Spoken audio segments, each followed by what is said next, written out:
साधना Pandey. Channel से जुड़े अपने सभी होनहार छात्र छात्राओं का हार्दिक अभिनंदन करती हूँ।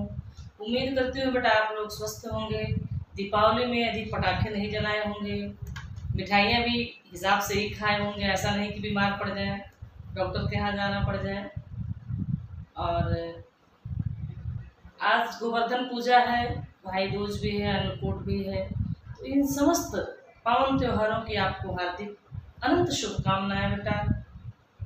इस चैनल में जितने भी लोग जो हमारे अग्रज देख रहे हैं उनको मेरा सादर प्रणाम, और जो अनुज देख रहे हैं उनको अशेष स्नेह है। अब तक हमने क्या पढ़ा? कैकेयी का अंताप, उसका एक पार्ट हमने पढ़ लिया था। कैकेयी माता ने जो पश्चाताप किया प्रभु के बन जाने के बाद, वो हमने देखा। ये प्रभु की एक माया है, उनकी एक लीला है, किसी का कोई दोष नहीं है। हमारी योजना सब फेल हो जाती है, उन्हीं की योजना चलती है। यही इसी को कहते हैं माया। वो जो चाहे वही करवा देते हैं। हम कुछ सोचते हैं वो कुछ जाता है। तो ज़्यादा न डीपली जा करके हम अपना देखेंगे कैकेयी माता ने पश्चाताप में क्या क्या कहा था, उसको हमने देखा था। आगे आज हम और देखेंगे। माता जब उनसे कहती हैं कि भरत को मैंने जन्म, राम जी ने कहा ना कि आपने भरत को जन्म देकर ही उनके बारे में नहीं जान पाया, तो उसके बाद ये और अपने बातों को प्रतिपुष्ट करते हुए कह रही हैं, दुर्बलता का चिन्ह विशेष शपथ है, पर अबला जन का के लिए कौन सा पथ है। कह रही हैं कि शपथ खाना ये दुर्बलता की पहचान है। कहते हैं ना कि हम कसम खाकर कह रहे हैं कि बात ये सत्य है, ये है, वो है। तो जिसके पास अपने सत्यता प्रमाणित करने के लिए लोग शपथ खाते हैं, जिसके पास पूरी सच्चाई नहीं होती जिसकी बातों में, वो शपथ खाता है। संभवतः अधिकांश लोग, सबकी बात नहीं है। तो कह रही हैं कि हे राम, यद्यपि शपथ खाना, सौगंध खाना दुर्बलता का प्रमाण है, फिर भी अबला जन मतलब मुझ जैसी अबला दीनहीन नारी के लिए और कोई रास्ता भी तो नहीं अपनी बात को प्रमाणित करने के लिए। मैंने जो कुकृत्य कर दिया है उस बात को कोई कैसे मानेगा? बिना शपथ के तो और कोई मेरे पास रास्ता भी तो नहीं है बिना कसम खाए। इनकी बात क्या है उसको देखिएगा। यदि मैं उकसाई गई भरत से हूँ, तो पति समान ही स्वयं पुत्र भी हूँ। कह दें कि हे राम, हे सभा में बैठे हुए समस्त जन, यदि मैं अपने इस कुचक्र को रचने के लिए, अपने इस कुकृत्य के लिए, दुष्कृत्य के लिए, यदि मैं भरत के द्वारा उकसाई गई हूँ, तो आज मैं सौगंध खाकर कहती हूँ कि जैसे मैंने अपने पति को खो दिया, वैसे ही मैं अपने पुत्र को भी खो दूँ। न सुनने के बाद तो अब सभा में सब तो इतने निर्दयी कोई थे नहीं। सब लोग कहते चले नहीं नहीं रानी ऐसा क्या है, ऐसे कोई बात नहीं है। मतलब कुछ इशारा करना चाहते हैं तो क्या कहती है, ठहरो, रुको। ठहरो मतलब रुको, मत रोको मुझे, मैं जो कह रही हूँ मुझे कह लेने दो। मेरे हृदय में अनंत अथाह दुख है, कुछ निकाल लेने दो इसको, मुझे मत रोको। कहूँ जो सुन लो। आज मैं जो कुछ भी कह रही हूँ उसको आप लोग सुन लीजिए। पाओ यदि उसमें सार, उसे सब चुन लो। यदि मेरी बातों में कुछ सत्यता हो, कुछ गहराई हो, कुछ रहस्य हो, कुछ सार हो, तो उसको आप लोग ग्रहण कर लीजिए। क्योंकि एक बार तो मुझे कालिमा लगी गई है, अब मुझ पर कोई विश्वास करेगा नहीं। लेकिन मैं सौगंध खाकर कहती हूँ कि मैं भरत द्वारा उकसाई नहीं गई हूँ, यह सारा कुकृत्य मेरा ही रचा था। और जो मैं कह रही इसको आप लोग ध्यान से सुनिए। अगर इसमें कुछ भी सत्यता हो उसको आप लोग ग्रहण कर लीजिए, उसके सार को आप लोग ग्रहण करिए। करके पहाड़ सा लग गया ना, सा सी से समसदिश समान, जहाँ दिखे तहाँ उपमा जाने, उपमा अलंकार। करके पहाड़ सा पाप मौन रह जाऊं, मैंने पहाड़ की तरह बहुत अथाह पाप किया है, अनंत पाप किया है। तो राई मतलब सरसों का बीज, सरसों आप देखो बहुत छोटा सा होता है। राई भर भी अनुताप न करने पाऊं, मैंने पहाड़ की तरह बहुत बड़ा पाप किया है। तो क्या छोटा सा, जरा सा, सरसों के बराबर भी थोड़ा सा पश्चाताप क्या मुझे करने का अवसर नहीं मिलेगा? क्या मैं थोड़ा सा पश्चाताप नहीं करूंगी? थी स नक्षत्र शशि निशा ओस टपकाती। यह सभा कब बैठी थी? शाम के समय बैठी, रात हो गई। कब रात होगी पता ही नहीं चला। शरद ऋतु का वर्णन है। स नक्षत्र मतलब नक्षत्र में तारा। रात कैसी थी? तारों से युक्त थी। शशि निशा शुक्ल पक्ष की रात्रि थी जिसमें चंद्रमा था। चंद्रमा का प्रकाश चारों ओर फैल, आसमान में तारे और चंद्रमा से युक्त था आसमान। ओस टपकाती, प्रकृति भी ओस के रूप में अपने आंसुओं को टपका रही थी, गिरा रही थी। रोती थी नीरव सभा। नी मतलब नी उपसर्ग लगा है, नकारात्मक मतलब रहित, रो माने आवाज। वह शांत सभा भी अपने हृदय को थपथपाते हुए, पीटते हुए रो रही थी। यानी ये दृश्य ऐसा था कि आसमान में से प्रकृति भी रो रही थी आंखों उसको टपकाते हुए, और धरती पर सभासद भी, सभाजन भी रो रहे थे। उल्का सी रानी, यहाँ रानी की उपमा किससे दी गई है? उल्का पिंड से। उल्का होता है फूटता हुआ तारा। जो रानी उल्का के समान थी, दिशा दीप्त करती थी। उल्का के समान, इसके दो अर्थ हैं। जो अपने तेज से, अपने बल पराक्रम से दूसरों को प्रकाशित करती थी, युद्ध क्षेत्र में भी जाती थी महाराज के साथ। और उल्का यानी जो रानी अपने कुचक्रों के द्वारा आज अयोध्या के राज समाज पर उल्का बनकर टूट पड़ी, आज वही रानी सब में भय, विस्मय और खेद भरती थी।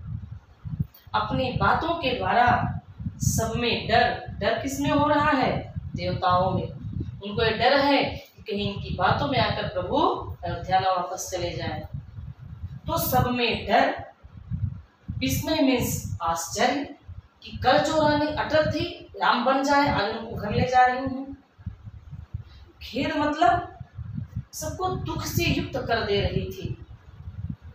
क्या कर सकती थी मरी मंथरा दासी। आगे कहती क्या कहती हैं कि मैं मंथरा का भी कोई दोष नहीं देती हूँ। मरी है एक तरह की गाली दिया गया है मंथरा को, अपशब्द का प्रयोग किया मंथरा के लिए, तो क्रोध में है ना कैकेयी जी। तो कहती है कि जो ये कुछ हुआ ना, इसमें मैं मंथरा को कोई दोष नहीं देती हूँ। क्या एक दासी के निर्णय से राज समाज चलता है? नहीं चलता है। मेरा ही मन न रह सका न निज विश्वासी। यहाँ मेरी ही गलती है, मेरे ही मन पर मेरा विश्वास, मेरा क्या कहते हैं उसको, अधिकार नहीं रह सका। मेरा ही मन मंथरा के वश में हो गया और उसकी बातों की बहकावे में आ गई। लेकिन यहाँ उसका भी अधिक दोष नहीं है, यहाँ सबसे अधिक दोष मेरा, जो मैं उसकी बातों में आई। जल यानी अब जलो, पंजरगत, पंजर माने हड्डियों का ढांचा। अब अरे अधीर, अभागे, आए मेरे मन, मन सबसे बड़ा बेईमान होता है शरीर में। जिसका मन पर अधिकार है वह सबसे सुखी है।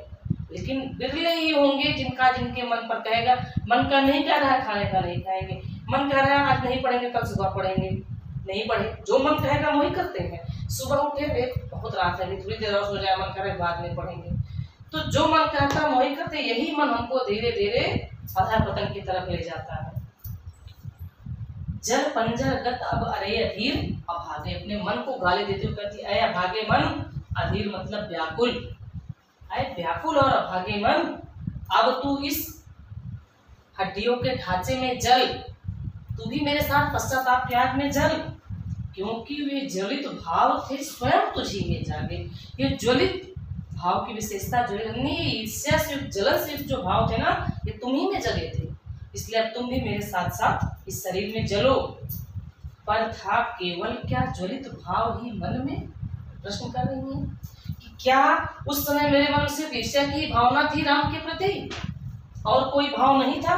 क्या शेष बचा था और कुछ इस मन में? क्या मेरे मन में और कोई भावना नहीं शेष थी? क्या सिर्फ राम के प्रति ईर्ष्या ही थी? नहीं, कुछ मूल्य नहीं, वात्सल्य मात्र क्या तेरा। क्या मेरे मन में जो वत्सलता का भाव था भरत के प्रति, उसका कोई मूल्य नहीं है? मैं एक माँ हूँ, अपने बच्चे का सुख चाहती थी। मेरे अंदर दो भाव थे, राम के प्रति ईर्ष्या थी और भरत के प्रति प्रेम था। उसको राज दिलाने की लालसा मेरे मन में थी। पर आज अन्य सा हुआ वत्स भी मेरा, जिसके लिए मैंने इतना कुचक्र रचा, इतना कुकृत्य किया। मैं पूरे त्रिभुवन में कलंकित हो गई। आज वही मेरा पुत्र भी मेरा अपना नहीं रहा, उसने भी मेरा परित्याग कर दिया। थूके मुझ पर त्रैलोक्य भले ही थूके, कोई कह सके जो कोई कह सके, कहे क्यों चूके। आज मुझ पर ये तीनों लोग थूके, मेरी निंदा करे, मेरा अनादर करे, मुझ पर थूके, जिसको जो कुछ भी कहना है सब कुछ कहे, बिल्कुल नहीं चूके, कुछ सब कुछ कह डाले, क्योंकि मैंने कार्य ही ऐसा किया है। परंतु मुझे हर दुख सहन है, लेकिन छीने न मात्र पद किंतु भरत का मुझसे। हे राम, आपसे विनती है, आप भरत जी को समझाइए कि मुझसे मेरे मातृत्व का पद न छीने। क्योंकि कहा जाता है ना कि जब से भरत भैया आए थे ननिहाल से लौटकर, जब उनको सारी जानकारी मिली अयोध्या वासियों के द्वारा, तब से उन्होंने कैकेयी को माता नहीं कहा था। तो वही कह रहे हैं, परित्याग कर दिया था ना, तो वही कह रही हैं कि मुझे चाहे जो दंड मिलेगा मैं सब सहूंगी, लेकिन मुझसे भरत से मेरे माता का पद न छीना जाए। भरत मुझको माता स्वीकार कर ले। हे राम, दुहाई और करूं क्या तुझसे। हे राम, मैं तुझसे और क्या विनती, क्या प्रार्थना करूं कि राम को भरत को समझाओ, वह मुझे अपनी माता स्वीकार कर ले। कहते आते थे यही अभी नरदेही, नरदेही माने मनुष्य, माता न कुमाता पुत्र कुपुत्र बनेगी। आज तक इस पूरे संसार में यही एक बात लोग कहते चले आए हैं कि माता न कुमाता, माता कभी कुमाता नहीं होती है।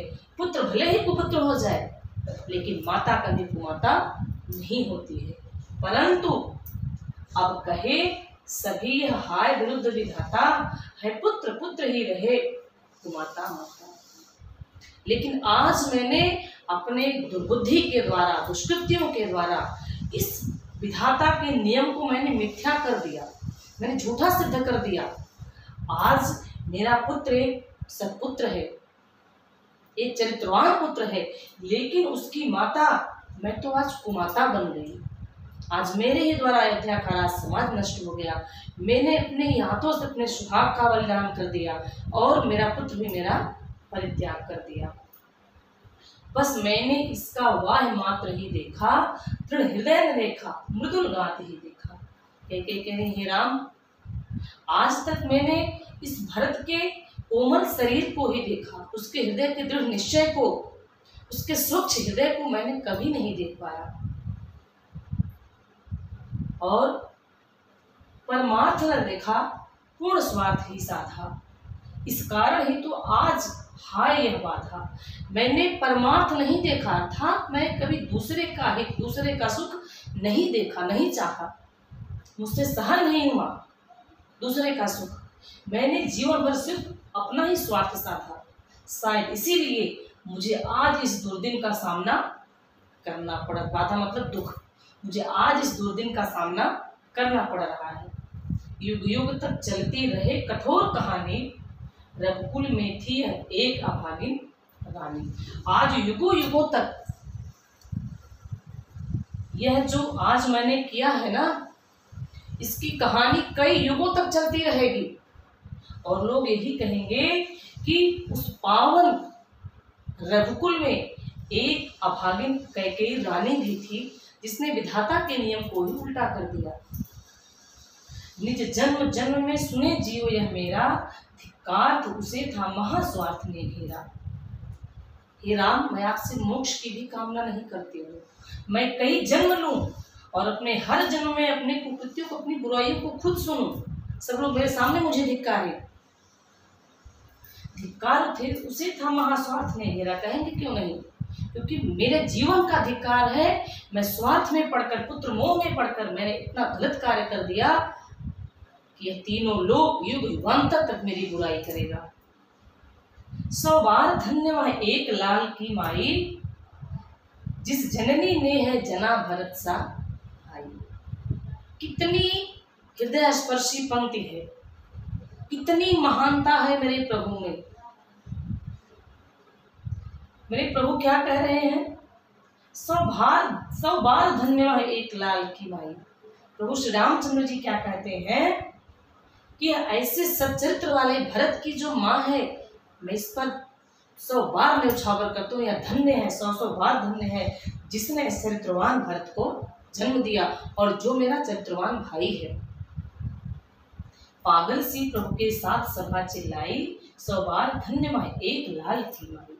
जब प्रभु इतना कहे कि ऐसे मेरे चरित्रवान भरत जैसे भाई की माता धन्य है, इसने भरत जैसे चरित्रवान धर्म की धुरी भरत को जन्म दिया, तो प्रभु की इतना कहते ही पूरी सभा प्रभु के साथ पागलों की भांति ही जय जयकार करने लगी, यही शोर करने लगी कि भरत जैसे चरित्रवान पुत्र की यह माता धन्य है, धन्य हो भरत की माता, यहाँ आपका कोई दोष नहीं, सब प्रभु की लीला है, सब प्रभु की माया है। यह विधि का होनहार था। जब भरत जी ननिहाल से लौट कर आए और सारी जानकारी उनको मिली तो गुरु वशिष्ठ के पास गए, उनके कुल गुरु थे ना, तो उनसे कहा कि प्रभु आप त्रिकालदर्शी थे, आप इस पूछकर रोक क्यों नहीं पाए, आपके हाथ में तो सब कुछ था। तो उन्होंने क्या कहा, सुनो भरत भावी प्रबल बिलख कहो मुनिनाथ, हानि लाभ जीवन मरण जस अपजस बलिहाथ। ये बात वशिष्ठ जी भी स्वीकारते हैं कि हमारे हाथ में सिर्फ कर्म है, हमारा फल हमारा भाग ईश्वर के हाथ में है। गीता में भी यही है, कर्मण्येवाधिकारस्ते मा फलेषु कदाचन मां कर्म फल हेतुर्भूर्मा स्ते संगोस्तु।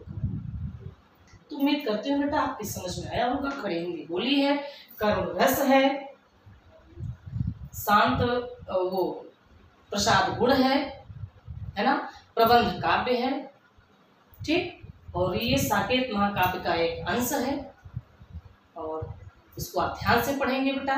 आपका जीवन शुभ हो, भविष्य उज्ज्वल हो। इन्हीं मंगल कामनाओं के साथ जय श्री राधे।